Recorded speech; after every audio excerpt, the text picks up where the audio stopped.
Olá, e o Com a Palavra, como você já sabe, mantendo aí o alto nível dos debates, das discussões e, sobretudo, dos entrevistados, dos convidados que trazemos aqui hoje, mantém mais realmente aí esse compromisso com você, nosso webnauta.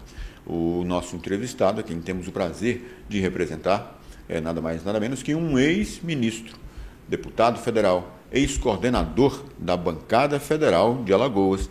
Aqui conosco, o deputado federal pelo Estado, pelo PSD, deputado Marques Beltrão. Deputado, bem-vindo. Muito obrigado. Quero primeiro agradecer pelo convite, Felipe, de estar aqui no seu programa, aqui no Com a Palavra, aqui no Acta, para que a gente possa conversar com todos que estão nos assistindo através das plataformas digitais. Obrigado. Bom, como a gente falou, o deputado foi coordenador até pouco mais de 3 semanas, coordenador da bancada federal, que agora passa a ser assumida pela também deputada federal, Tereza Nelma, a quem a gente de antemão já saúda e aí deseja votos de um bom desempenho do cargo e também nesse momento, né, que ela passa na vida pessoal e na pessoa dela, tantas outras pessoas, amigas ou não, para que se vençam esses momentos, essa batalha, essa guerra contra a doença. Mas aí, falando da política estritamente, inicialmente, um balanço do período em que o senhor foi o coordenador da bancada federal de Alagoas. Primeiro eu queria dizer que para mim foi uma honra ter coordenado a bancada federal de Alagoas, composta por 3 senadores e por 9 deputados federais. E que, respeitando, claro, que todas as ideologias políticas da bancada, todas as correntes partidárias da bancada, a gente sempre buscou fazer um trabalho em comum acordo com todos, onde todas as decisões foram tomadas por votação de maioria, ou seja, quando a maioria decidia que a bancada ia em uma direção, todos tinham que acompanhar. E a bancada de Alagoas nunca teve nenhuma dificuldade em tratar das pautas de Alagoas, respeitando, como eu disse, as ideologias políticas e as ideologias partidárias.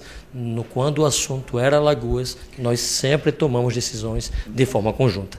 Portanto, nós atuamos juntos em várias pautas para defender o sertão, para defender o avanço do Canal do Sertão, para defender o avanço da duplicação da BR-101, para defender a população alagoana com relação aos enfrentamentos do Covid, para que Alagoas pudesse receber recursos, para defender a população de Maceió, para que a Braskem chegasse a um consenso de indenizar as famílias, entre tantas outras ações que nós fizemos à frente da coordenação. E sempre que nós tratávamos das emendas para o Estado de Alagoas, as emendas de bancada, sempre foi muito discutida e sempre vendo o que é melhor para Alagoas, para que os prefeitos e para que o governo de Alagoas pudesse receber os recursos federais e colocar na sua plenitude as ações à pauta para que a população fosse assistida. A propósito justamente dessa questão, como o senhor coloca, da defesa do Estado, é meio que um senso comum entre a população, aquela reclamação que muito se faz,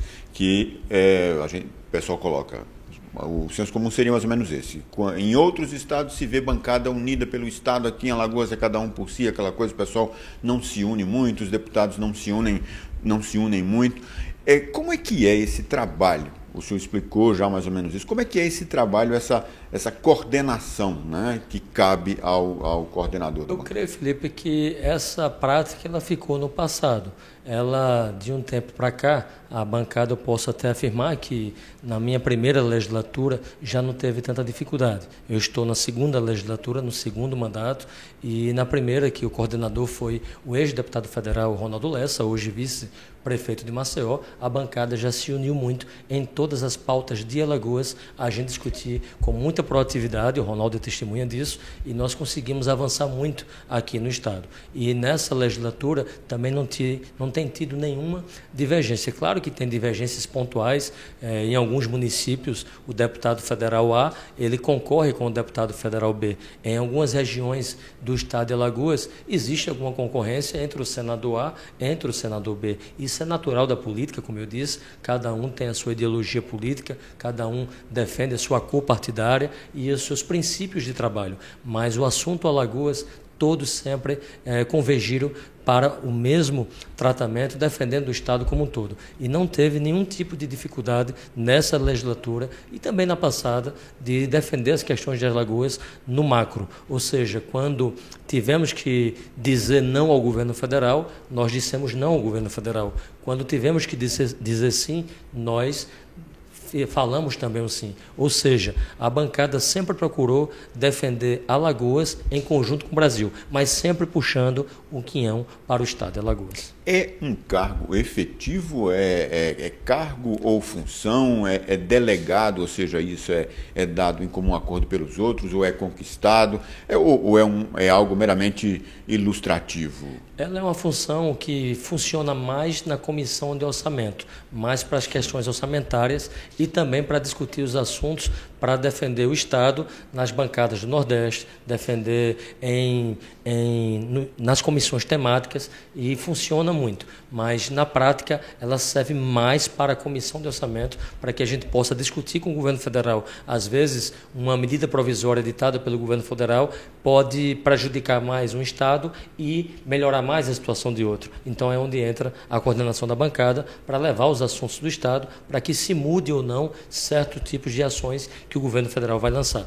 Então, como é que é feito? É feita uma eleição dentro da própria bancada, onde no primeiro ano que eu fui coordenador, nós fizemos um acordo interno que seria cada parlamentar ou senador, cada membro da bancada alagoana, coordenador por um ano, e ao final do primeiro ano, que seria na volta do ano legislativo, em fevereiro do ano passado, a gente ia fazer uma outra eleição para colocar um outro coordenador. Foi quando veio a questão do Covid e mudou tudo, meio que parou, ficou as coisas, todo mundo meio incerto, ninguém sem saber ao certo o que fazer, e terminamos que não fizemos a eleição e fizemos agora nesse ano.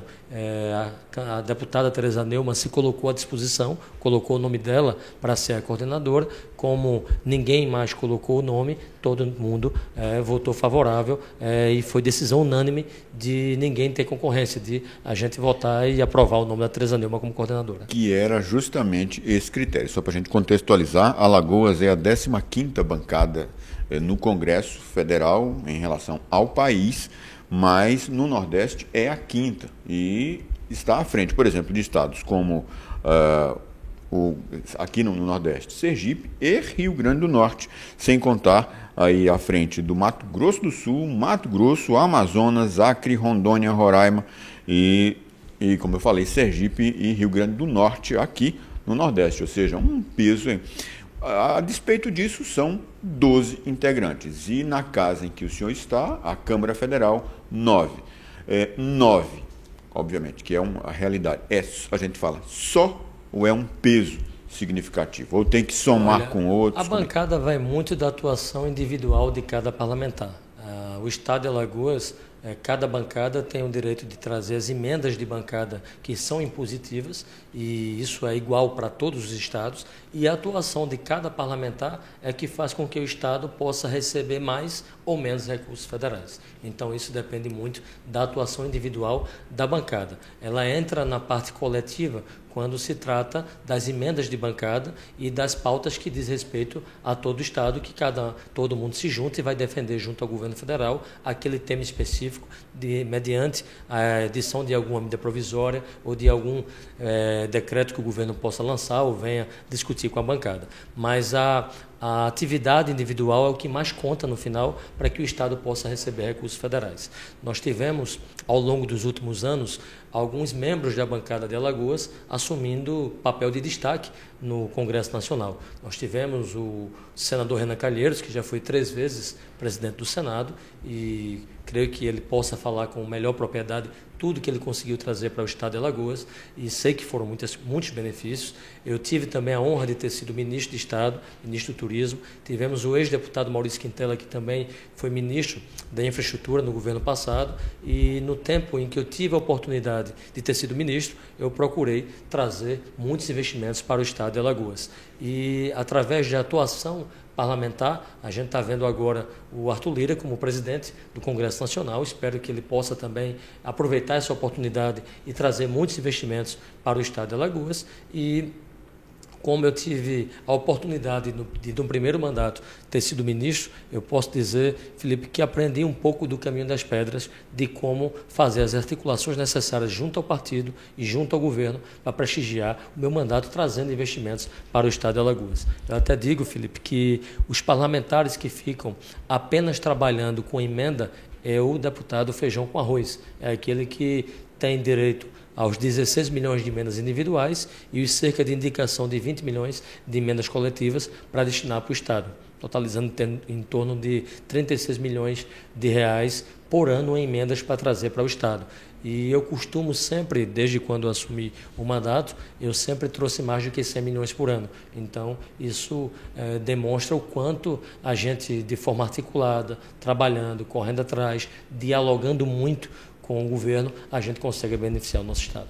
E a propósito aí dessa questão, Ministério, a gente entra no assunto inevitável, que é agora a proposta de essa questão, essa conjuntura de saída do ministro, a aparente saída do ministro Eduardo Pazuello para a entrada de alguém, e a análise, o quadro projetado pelos analistas, tanto em Brasília quanto em São Paulo, Rio, o pessoal da política também traça o seguinte: é uma cobrança que é feita pelo Centrão, segmento do qual o senhor faz parte, coordenado pelo agora presidente da mesa, Arthur Lira, o alagoano Arthur Lira, e que, primeiro, para ajudar o governo, porque o ministro está muito desgastado, fez muita besteira, a verdade é essa, cá para nós, e também para ter o seu quinhão de participação no governo federal. Daria para apostar no nome, um nome que já foi sugerido hoje, uma integrante lá do Corpo de Saúde de São Paulo, já rejeitou a medida. O senhor apostaria no nome de alguém, sai do Centrão, por exemplo, ou seria alguém médico? Olha, seria muito irresponsável da minha parte eu dizer quem seria. Eu posso aqui afirmar que não dá para continuar com o atual ministro. Isso não tem como, o senhor mesmo aí falou que ele fez muitas besteiras. O senhor é o senhor, que é deputado federal. Eu não. Você. Então, assim, não tem como continuar com o atual. Eu não tenho nada contra o atual ministro da Saúde, mas a sua função de ministro, eu creio que ele não fez com a devida responsabilidade. Principalmente com relação às vacinas, eu creio que o Brasil demorou muito a avançar com as vacinas. A gente vê aí outros países muito mais avançados e creio que o Ministério da Saúde poderia ter feito mais pelo povo brasileiro nesse momento. Defende que saia do âmbito estritamente mais técnico alguém, por exemplo, um médico, de área médica, ou, por exemplo, pode sair do próprio Centrão? Olha, independente de onde saia, eu não sou daqueles que defendem que tem que ser político, que tem que ser técnico, que tem que ser da área médica, que tem que ser fora da área médica. Tem que ser alguém que tenha diálogo com o governo federal, que tenha diálogo com o Congresso e que possa fazer todas as pautas do Ministério andar. E com governadores também. E com os governadores também. Então, principalmente nesse momento, com os governadores, que a linguagem não está batendo do governo federal com os governadores. Então, é preciso de um nome que tenha o intuito de ser um administrador, mas também que tenha um viés político que possa dialogar bem com os governadores, com os prefeitos, com o Congresso Nacional e com o governo federal, para poder o Ministério fazer a sua obrigação, que é levar uma saúde pública de qualidade para a população. Por impróprio que possa parecer nessa projeção, mas a gente tem que fazer. A experiência de ministro, a despeito de ter sido uma outra área, há muito tempo, uma circunstância completamente diferente, não contaria, por exemplo, o seu nome não... Não, o meu nome não foi discutido, eu nunca sentei com o Bolsonaro para discutir esse tipo de assuntos. Nós já conversamos internamente com a bancada, com o PSD, sobre a possibilidade do PSD participar do governo ou não, mas é ainda um diálogo muito embrionário da participação do PSD com o governo federal, na administração do presidente Bolsonaro. Mas eu não estou falando que é meu nome, nem que é nome de ninguém, para nenhuma pasta, não é isso que eu estou dizendo. Eu estou dizendo que o PSD, o meu partido, vem dialogando internamente os deputados, com a liderança, que é o deputado Antônio Brito, da Bahia, e a gente vem discutindo a possibilidade de participar ou não do governo Bolsonaro. Mas isso é uma questão ainda muito interna, muito ainda embrionária. Mas a questão que a gente está tratando aqui, que é do Ministério da Saúde, se eu pudesse hoje defender um nome, e eu faço aqui publicamente, eu defenderia o nome do deputado Luizinho, que é do PP, do Rio de Janeiro, que acabou de assumir, ou vai assumir, a presidência da Comissão de Saúde no Congresso Nacional, que é um cara que já foi secretário de Saúde, se não me falha a memória, da cidade do Rio de Janeiro. Além de ser competente e ter experiência, é uma pessoa que tramita muito bem no Congresso Nacional e tem um bom diálogo com a classe política. Diretriz, um foco que o senhor daria para esse ministro que assumiu? Qual é o primeiro ponto que ele deve atacar primeiro? Vacinar a população em massa. Não tem outra saída para o nosso país se não vacinar o mais rápido possível a população. Relação com o presidente Jair Bolsonaro desse futuro ministro? Submissão, não?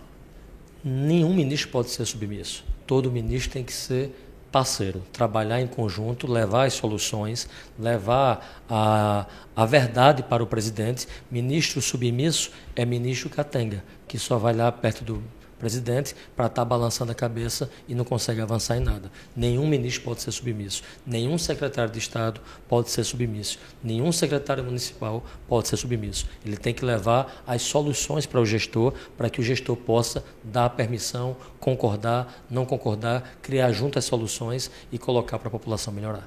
Outras questões que o senhor colocaria nesse âmbito nacional, de PSD, a administração, a gestão do presidente Arthur Lira começou com o episódio logo do deputado Daniel Silveira. Foi bem administrado ali? Olha, foi um assunto muito polêmico que diverge de muitas opiniões e é uma opinião muito individual. Eu creio que o deputado ele exagerou muito nas suas palavras, ele não tinha nenhuma razão de ir naquele tom. Eu creio que se ele tivesse qualquer crítica para fazer, ele fizesse na tribuna do Congresso Nacional, usando, sim, o mandato e não em qualquer vídeo, na rua, enfim. Eu acho que a imunidade parlamentar não dá o direito do parlamentar dele fazer o que ele quiser, o que ele bem entender. Eu, pelo menos, penso dessa maneira. Não dá direito dele cometer nenhum tipo de crime, seja de ameaça de agressão, seja de ameaça à democracia com chamamento da AI-5, enfim, ou qualquer outro tema. Eu penso que todos têm um certo limite e o seu direito, ele termina onde começa o do outro. Então, acho que o respeito tem que ter acima de tudo. Então, foi um momento muito delicado, mas que serviu para que todos pudessem refletir um pouco sobre qual o papel do parlamentar, qual o papel do deputado, qual o papel que um senador tem, e creio que o papel do deputado não é fazer o que o deputado fez. Enfim, ele está hoje pagando pelo que fez e que a justiça possa dar os melhores desdobramentos a esse caso. Uma pauta que vocês que acompanham com a palavra têm visto que tem sido obrigatória aqui no programa, que é 2022. No calendário civil ainda faltam 9 meses, mas no calendário político já chegou, né? Eu diria até, Felipe, que eleição, eu costumo dizer que não é uma corrida de 100 metros, é uma maratona. Portanto, quando eu começo o mandato, eu já estou na campanha do próximo mandato. E talvez seja esse o motivo de eu, graças a Deus, ter meu nome bem aceito aí pelo estado de Alagoas. Porque a gente tem que trabalhar numa constante, a gente tem que trabalhar sempre numa crescente. Então, o meu foco, a minha linha de raciocínio do mandato é que é uma maratona. Em uma maratona você tem que estar sempre na ativa, tem que estar sempre correndo, tem que estar sempre buscando atrás, tem que estar sempre buscando soluções e trazendo investimentos para Alagoas. Então, ela já começou para mim desde quando o mandato começou. O projeto pode adiantar, continua sendo o Senado, a renovação do mandato? Olha, Felipe, nessa eleição que vem, eu estou enxergando a política, ela é um pouco diferente. Até porque eu digo, o povo está na expectativa de saber qual a decisão do governador Renan Filho, se ele vai renunciar ao mandato para ser candidato ao Senado ou se ele não vai renunciar ao mandato e continuar no governo. Então, a eleição que vem passa por essa decisão. Ninguém que conversa sobre política pense que é o contrário. Vai depender muito dos cenários futuros, vai depender se o prefeito da capital vai lançar o senador Rodrigo Cunha para o governo. Essa é uma questão que tem que ser colocada. Outra questão que tem que se analisar é como será o comportamento do presidente do Congresso Nacional, que tem um peso significativo aqui no estado de Alagoas. E outro que a gente tem que ver é qual vai ser a decisão do governador, se renuncia ou se não renuncia o cargo para ser candidato ao Senado. Então, muitas decisões vai depender dessas decisões que vão ocorrer durante esse ano. Na prática, todos os pleiteantes, todo mundo que tem nome aí com vistas a cargos federais para 2022, todo mundo está na dependência do governador, da decisão do governador. Eu diria que não só da decisão do governador, eu diria que da decisão do governador, da decisão do presidente do Congresso Nacional, se será candidato a deputado, se será candidato a outro cargo. Eu diria que da decisão também do senador Rodrigo Cunha, com apoio do prefeito da capital, se será candidato a majoritário ou se não será candidato a majoritário. E, ao mesmo tempo, depende muito do que vai ocorrer também na perspectiva de mudança da lei eleitoral, que poderá ocorrer até outubro. Então, dependendo de todos esses cenários, é que a gente vai ver quais são os quadros e as chapas que tendem a se desenhar para ter as candidaturas majoritárias. Dizer que eu sou candidato, eu não vou cometer, Felipe, o erro que eu cometi no passado, de fazer acordo com os partidos, de fazer acordos com os grupos políticos e, ao chegar no apagar das luzes, o grupo fechar com outro grupo e tirar o PSD, que é o partido que eu represento, ou seja, tirar a minha candidatura, que eu queria concorrer ao Senado na eleição passada, e por conta dessas movimentações que eu acabei de falar, das perspectivas para 2022, então eu não vou mais cometer o mesmo erro de lançar o nome antes e quando chegar nessa formação, digamos que seja a formação do paredão, né? Falando aqui num linguajar mais, então quando chegar na formação do paredão, eu não ser tirado de concorrer lá no paredão. Então eu pretendo ir para o paredão. O paredão que eu falo, eu pretendo concorrer a um cargo majoritário. Eu nunca deixei de ter essa intenção. Majoritário. Então, eu sempre tive essa intenção e continuo com essa intenção de concorrer a um cargo majoritário. Mas eu não vou anunciar antecipadamente, como fiz da outra, para não ser tirado do jogo antes do jogo começar. Então, eu vou deixar para, no momento oportuno, conversar com a população sobre isso. Mas na prática, mais ou menos, está fazendo aqui. O cargo majoritário seria governo ou Senado? Eu diria que eu sou candidato à reeleição. Mas se o partido tiver, um partido que eu represento, o PSD, tiver como nas arrumações partidárias de grupos políticos, de estar bem representado para concorrer ao governo do Estado ou Senado, eu estou pronto para tal missão. Uma outra questão a propósito desse fator aí que o senhor destacou, grupos políticos. Um dos grupos políticos mais, que a gente poderia dizer, mais bem definidos aqui, mais influentes, mais respeitável, que impõe essa maior respeitabilidade e que tem essa representação é o grupo familiar do senhor. E aí eu colocaria, remetendo não à eleição, a próxima, porém a passada. O senhor se considera que foi um derrotado na eleição lá em Cururipe? De forma alguma, até porque eu não fui candidato, Felipe. Eu apoiei a candidatura do irmão meu e apoiei a candidatura de uma irmã minha. Apoiei a candidatura de uma tia minha e apoiei a candidatura de um primo meu. Um primo ganhou, uma tia ganhou, meu irmão perdeu e minha irmã perdeu. Então, ganhamos duas e perdemos duas. Então, não me considero, em hipótese alguma, derrotado, até porque eu não fui candidato. Eu nunca perdi uma eleição. Eu concorri a 2 eleições em Cururipe e fui até hoje o prefeito mais votado da história de Cururipe por 2 vezes consecutivas. Eu concorri 2 eleições de deputado federal, uma fui eleito com 123 mil votos, outra fui eleito com 139 mil votos. Portanto, eu em todas as eleições que eu disputei, eu fui um vencedor. Circunstâncias de eleição em eleição de prefeito, ela sempre vai acontecer. Sempre vai ter mudança aqui, mudança acolá, vitórias aqui, vitórias acolá.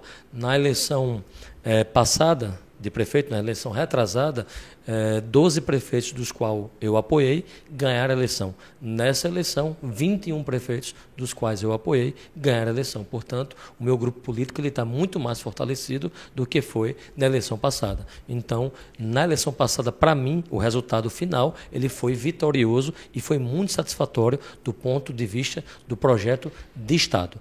Do projeto individual na cidade de Cruripe, eu perdi a eleição para um primo meu, que nós tivemos divergências políticas, ele resolveu se candidatar, que é natural e é democrático, e a população escolheu ele para ser prefeito, que é o atual prefeito Marcelo, e que eu desejo, Felipe, do fundo do meu coração, um bom mandato. Eu não estou fazendo oposição, eu chamei os vereadores do qual se elegeram lá, que são da minha base política, meus amigos pessoais e parceiros políticos, dos 15, 11 foram do nosso grupo, e os 11, eu pedi aos 11 para que não fizessem oposição, que fizessem com que a cidade pudesse avançar, e como deputado eu estou ajudando. Então, eu não sou daqueles que sou da política do quanto pior, melhor. Eu quero ver as coisas darem certo. Essa cisão que essa eleição, particularmente em Cruripe, por ser a principal expressão aí de toda essa região que o senhor menciona, essa cisão, ela já foi pacificada? Já houve algum episódio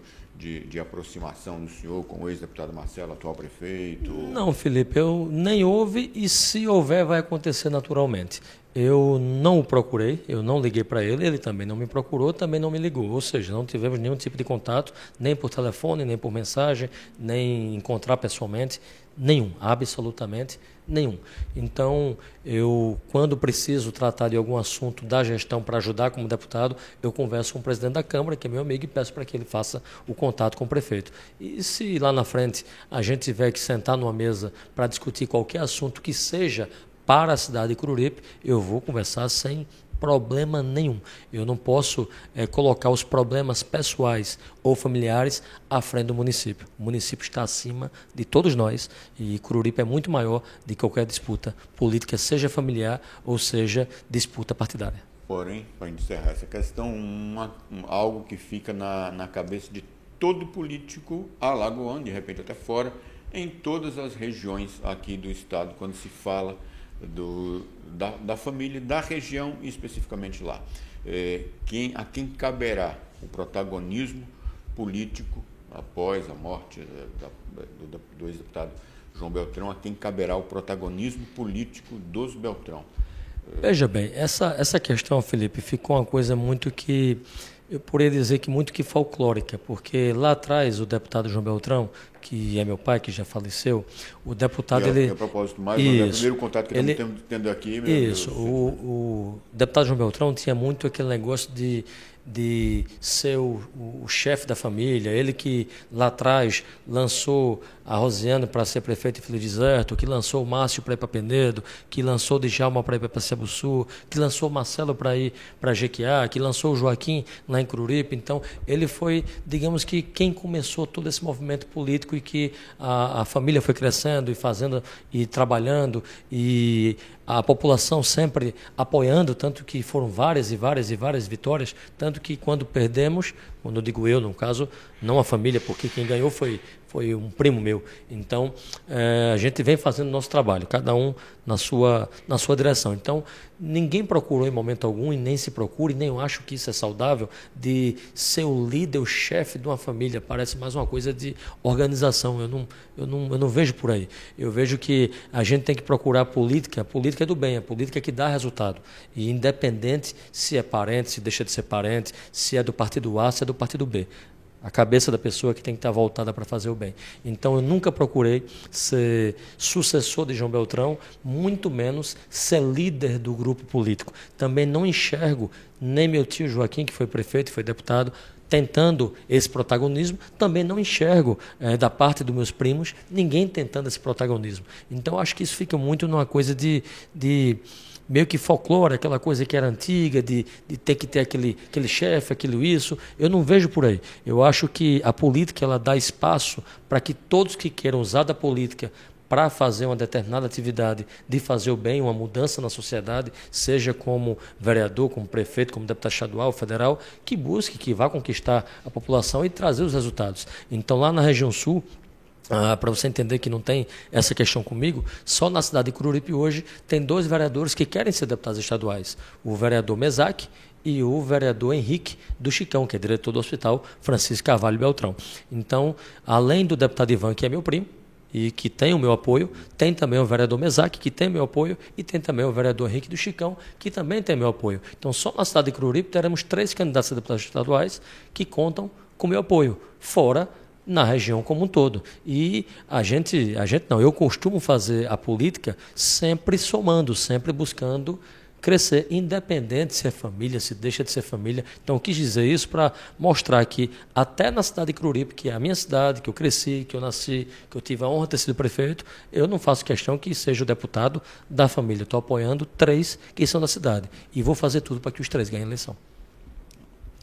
Para desanuviar um pouquinho, a gente muda um pouco da pauta de Coruripe para o Coruripe. Que início de campeonato foi esse do Hulk? Eu acho que o senhor pode responder também. Futebol é uma coisa que é sempre constante, né? Então a gente fica na torcida para que dê tudo certo. Eu não estou acompanhando muito o dia a dia, porque depois que o meu irmão foi presidente do Coruripe, e quando o meu irmão foi presidente, a gente foi campeão alagoano 3 vezes, se não me falha a memória, e fomos para outras 3 finais. Ganhamos 3 e perdemos 3, se não me falha a memória. E além de ter sido campeão da segunda divisão. Então, depois que ele saiu, teve muita mudança de direção. Eu procurei me afastar um pouco e ficar mais como torcedor, ali olhando e sem querer participar da gestão, porque a torcida, às vezes, ela mistura muito a política com o futebol. Então, quando eu percebi que misturava muito, eu preferi ficar ali mais de torcedor, de conselheiro, e ajudando, e buscando patrocínio e ajudando. Mas eu espero que o Coruripe possa ir, quem sabe, ser campeão alagoano e quem sabe dar novas alegrias a gente, porque recentemente, inclusive, teve aquele episódio de que teve um jogo que foi WO. Então, aquilo ali, eu fiquei muito triste com aquilo, fiquei, de certa forma, decepcionado com o que aconteceu, e posso aqui dizer que Coruripe o time do Coruripe não merecia aquilo, mas, enfim, é o que tem para hoje. Deputado federal Marcos Beltrão, muito obrigado pela entrevista. Eu que agradeço, Felipe, quero aqui agradecer essa oportunidade de me colocar à disposição. Quero vir aqui tantas quantas vezes for convidado, e até que demorei para vir, quero até te pedir perdão sobre isso. De forma nenhuma, atribuições. E quero aqui encerrar dizendo que eu sou seu fã, que eu falei aqui entre linhas, né? No bastidor, falando aqui agora publicamente. Eu desde quando que você é bem mais velho do que eu, essas suas barbas brancas entregam. Então, desde quando eu era adolescente, eu te via na TV e sempre. E para mim é um prazer grande estar aqui hoje contigo, batendo esse papo. E um abraço a todos que estão nos assistindo. Prazer, meu. E aquela para pensar, o de hoje é inspirado aí na sabedoria que vem bem de longe, bem de longe. Se você se depara com um problema que tem solução, não se desespere. O problema tem solução. Se você se depara com um problema que não tem solução, não se desespere. Afinal, não tem solução. Provérbio chinês. Na verdade, uma colocação um pouco mais erudita e vinda de mais longe do tradicional nosso aqui. Problema que não tem solução, resolvido está. A gente agradece mais uma vez. Até.